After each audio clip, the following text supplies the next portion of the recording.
The OBR Film Breakdown checking in again this week. We are talking about Brown's run game adjustments. We know Kevin Stefanski wants to run the wide zone scheme, but Washington's wide nines were making it tough as they were challenging inside all game, crashing those defensive ends.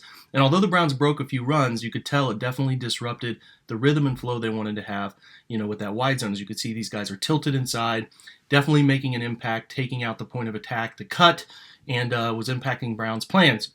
So they decided to tweak it up, and they started to notice that gap was going to be the more effective method here. You'll notice that the Browns out of 12 personnel here like to run this G kick scheme, right?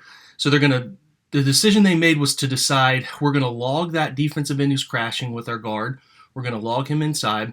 We're going to kick with the backside guard on the corner, who's the force player. The only problem is that when they ran this in the second quarter, out of too high, Landon Collins comes down, just misses the tackle, but slows down Nick Chubb enough to take advantage and make a play before it turns big. So they remembered that. They said, let's turn to some power schemes later in the game when they needed to close this thing out. You'll see here, this is not a G kick. They decided instead, we'll just run power. We'll double team that 9 at the point of attack, double with our tight ends, and then we'll be able to make a play the second level by putting our fullback out. Well, this play's run so well, as you see Landon Collins inside, that when they kick the corner, there's nobody even for Andy Janovich, the fullback, to block. That's how well the gap schemes were working against that crash. You'll see Teller kicking, Janovich up and through, traditionally have someone there, but the scheme was so foreign to Washington, they weren't able to handle it. So they come back to it later on, right, to ice the game away. You see Bitonio hook that end, right, Teller on the corner. The beautiful part, though, is this time, they noticed that when the red zone happened, Washington would bring Landon Collins down in the box and go to one high. Troy Apke's, you're free, right? And they know they can get better angles. So instead of a safety crashing at an angle, they have him in the box, congested. You'll see Hooper climb to Landon Collins. You get the turn, you get the kick.